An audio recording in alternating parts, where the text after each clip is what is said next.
Lakers added Andre Drummond. Now, I got to bring in my guys, two of my favorite men on TV. That's NBA analyst Slick Rick the Bucher and Chris Broussard. But, gents, before you two basketball savants, you basketball geniuses, start inundating me with statistics, must I remind you all that sometimes the simplest answer to questions in life is a correct answer. So, when it comes to who's going to be the best team at full strength, it's easy.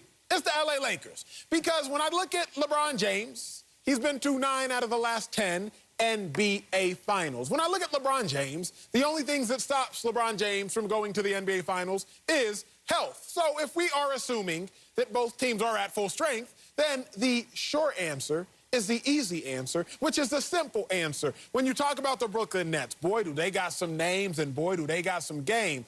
But must I remind y'all, LeBron James, once upon a time, you saw Kevin Durant and James Harden on the same team. And I don't need to remind y'all how that ended. Must I remind y'all that Kyrie Irving, he did taste success once upon a time, but he only tasted success because LeBron James set before him the tray and the food and the spoon. Must I remind you all that the Brooklyn Nets do, in fact, have 41 combined all-star appearances between Aldridge and Griffin and Kyrie and Harden and KD? But they only have 8 finals appearances combined, and LeBron James has 10 by himself. So, the question for me, who's the biggest contender if they're at full strength? It's unequivocally the Los Angeles Lakers. But, CB, what say you? Who's the bigger title contender at full strength? Is it the Nets or is it them Lakers? Those numbers were nice and cute, Acho, but they really mean nothing. I mean, you actually brought up James Harden and Kevin Durant from Oklahoma City in 2012. I'm a historian. He did. He did. I heard babies. it. I heard it. That's irrelevant. We obviously know they're different players, especially Harden. But I like the Nets. Look, I like the Lakers. They're my favorite in the West. But I am going with the Nets, and I know that's unusual. I expect Rick to go with the Lakers. It's not often that we see a team come together right away in their first year and win a championship, especially when your best player, Kevin Durant, has missed so many games. So I understand that. But the firepower in Brooklyn is just too much to stop. It's as simple as that. I think their guards, Kyrie Irving and James Harden, will have a field day against the Lakers. As great as the Lakers' defense is, they can't stop these two. And the Nets can essentially get an open look every single time down the floor. They're a very good three-point shooting team, darn near a great three-point shooting team. 4th in the league, I believe, in three-point percentage. Joe Harris can drain them. TLC can drain them. Obviously, their stars can drain them. And they draw, each one of them, Harden, Kyrie, Durant, draw so much attention that they're going to get open looks at will. Defensively, they've become adequate. Not great, but adequate. During their 18-3 run, they're 20th in the league in defensive efficiency. And they are 12th overall in opponents' field goal percentage. Not bad at all. I'm riding with Brooklyn. But hold on, CB. Slick Rick, I'm going to come to you in a minute, but I got questions. And when I got questions, I need my questions to be answered. CB, the Nets have only played 7 games with Kyrie, Harden, and KD. The Lakers have played a combined 103 games with LeBron James and AD.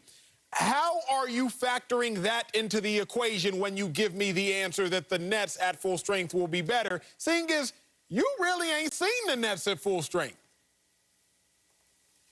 Well, one, Kevin Durant, probably more than any superstar, is able to drop into a lineup and fit in fairly seamlessly. There obviously are some adjustments when you bring a 30-point scorer back. But because of the way he plays, doesn't dominate the ball, doesn't need a ton of touches, doesn't need a ton of shots to get his points, is a jump shooter, he will fit in fairly easily. So I think there's that. And I'm going to throw this at you too, Acho. Obviously, the Nets have some adjustments to do. I mean, they got all these names. They got to figure it out. I give you that. But so do the Lakers. Because now Andre Drummond, he's dropped into your lineup. LeBron, when's the last time LeBron played with a dominant post player? Oh, probably never. AD, when's he played with a dominant post guy? I can't remember when. Remember in the playoffs last year, he spent a lot of time at the 5. So the Lakers have some adjusting to do as well. Does Andre Drummond know how to do the little things, or is he just going to get you points and rebounds? Because they don't need a ton of points from him. They need him to do the little things and rebound the basketball. So I think the Lakers have pretty much just as much adjusting to do or close to it as the Nets. Are you guys done? The one thing I do appreciate about both of you is that you didn't make a big deal about these new additions, because I think at the end of the day, there's a reason that they were bought out. Yes, they're big names, but they're not really moving the needle. This still comes down to whether you buy into what the Lakers are or can be when healthy versus what the Nets could potentially be whenever we see them at full strength. And I'm going to go with Acho's case in terms of I've seen the Lakers at full strength. I've seen their championship core at work win a championship. I haven't seen any of that with the Brooklyn Nets. And so my belief is that I have to go with the Lakers. The other part of this is that I've seen LeBron James take players like an Andre Drummond and make them better. Andre Drummond isn't going to be a dominant center with them. He's going to, Dwight Howard once upon a time was a dominant center. He wasn't with the Lakers. He won't be in this case. But I've still seen LeBron James make the most out of that particular player. The defense with the Brooklyn Nets, you're cherry picking, Broussard, by picking up the numbers that they've had since this run. Who have they played over that stretch that says that they've played better defense? They're still 24th overall in defensive efficiency, and they're not even the highest rated offensively efficient team anymore, according to ESPN's Hollinger ratings. The Los Angeles Clippers have leapfrogged them at this point. So Blake Griffin and LaMarcus Aldridge aren't going to change the fact that they are a suspect defensive team. And when we get to the playoffs, defense matters. And even without LeBron and AD, the Lakers still remain the #1 defensively efficient team in the league.